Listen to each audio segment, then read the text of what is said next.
Oui, parti pris, mon cher Alexandre Malafaille, bonsoir. Vous êtes entrepreneur, essayiste, patron du think tank Sinopia. Car ce soir, c'est un coup de gueule que vous allez pousser. Coup de gueule contre la maire de Paris. Oui, en fait, un coup de gueule qui part d'un tweet, que j'ai fait mardi matin. Figurez-vous, je sors de chez moi vers 10h avec ma petite Zoé électrique, une voiture propre, il faut le préciser. Et puis, comme d'hab, je tombe en fait dans cette belle rue qui est la rue de Vaugirard. Je tombe sur une coronapiste qui est installée depuis quelques mois. Alors, pour les non-parisiens, les coronapistes, c'est quoi? En fait, cet été, sans rien dire à personne, la mairie de Paris a installé 42 km dans les grandes artères pour faire moitié vélo, moitié voiture. Alors en soi, pourquoi pas me faire le coup de gueule contre les pistes cyclables. Non. Moi, je vais en tirer une leçon sur la gouvernance, sur la façon de faire. Parce que c'est vrai que l'objectif, c'était que les gens prennent moins les transports en commun. Il faut quand même le rappeler, oui. pour lutter contre le coronavirus. Mais le résultat est quand même assez simple. Des bouchons dans tous les sens dans ces fameuses coronapistes. Et par exemple, pour faire 100 mètres, j'ai mis 10 minutes. Alors c'est d'autant plus absurde que on voit que les rues à côté sont, les coronapistes, elles sont vides ou quasiment vides. Vous savez quoi? Vous faites comme moi, vous prenez votre vélo le matin, ça ira plus vite. C'est ça. C'est ce que me disent justement des gens sur Twitter. Parce que j'ai fait cette photo du vide et du plein. Et j'ai fait un tweet un peu rageur. Et ce tweet rageur, en fait, a fait un carton sur Twitter, donc ça, c'est plutôt amusant. Mais le plus intéressant, c'est les commentaires qui sont sortis. Alors, les commentaires, en fait, ils donnent quoi? Il y a 5 tendances qui se dégagent. C'est ça les leçons que je veux en tirer quand même. Voilà. Pour beaucoup de gens qui se sont exprimés, c'est que la vie à Paris devient très pénible. Et ça, objectivement, moi, je le confirme. Ensuite, beaucoup de gens sont furieux. Un peu sur le ton, Paris encombré, Paris méprisé, Paris défiguré. Cela dit, avec votre vélo, vous voyez quand même les plots jaunes, les bandes jaunes, les murs en béton. C'est très moche pour la plus belle ville du monde, quand même. Mais ensuite, ça va devenir permanent, vous savez, c'est parce que c'est temporaire. J'ai vu ça. J'ai vu ça, oui, je sais, mais ça pose question quand même, parce qu'il n'y a pas vraiment de débat là-dessus, on va y venir.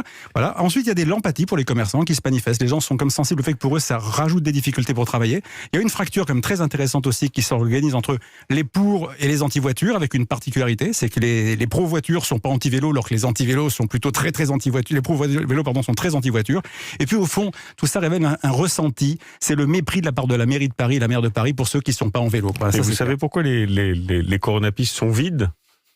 Parce qu'il n'y a pas assez de vélo, Julien, c'est ça? Non, mais parce que les gens, ils partent au travail le matin, ils reviennent le soir. Donc si vous prenez votre voiture entre les horaires d'aller au travail et de retour du travail, forcément, il y a moins de monde que le matin. Mais je vous engage à prendre votre vélo le matin à 8h30, vous allez voir, c'est rempli. Vous me soupçonnez, Julien, de ne sortir qu'à 10h du matin, ce qui n'est pas vrai. Anne Hidalgo a-t-elle été élue aussi pour ce projet de rendre Paris plus mobile, plus facile pour les vélos? Alors c'est ça la question, Julien. Derrière cette affirmation, en fait, cette élection, il y a celle de la légitimité. Moi, je reviens à chaque fois, c'est comme pour Emmanuel Macron, 17% des gens qui votent pour vous au deuxième tour, des inscrits, ça fait 200 000 Parisiens, c'est pas beaucoup. Et je pense qu'elle a la légalité pour elle n'a pas la légitimité. Cette légitimité, il faut la construire. Et je crois pas qu'elle puisse décider seule de bannir, par exemple, les voitures dans Paris. D'autant que la ville a aussi des problèmes urgents à régler. Et c'est pas parce qu'on aura une ville sans voiture et un Paris sans voiture qu'on aura un Paris propre. Pour l'instant, Paris n'est pas très propre. Il y a plein d'autres problèmes. Et puis Paris, c'est pas que Paris tout seul. Paris, c'est l'Île-de-France, c'est la capitale de la France. On peut pas gérer Paris comme si le reste n'existait pas. Donc vous critiquez, si je vous suis bien, la façon dont gouverner d'Anne Hidalgo.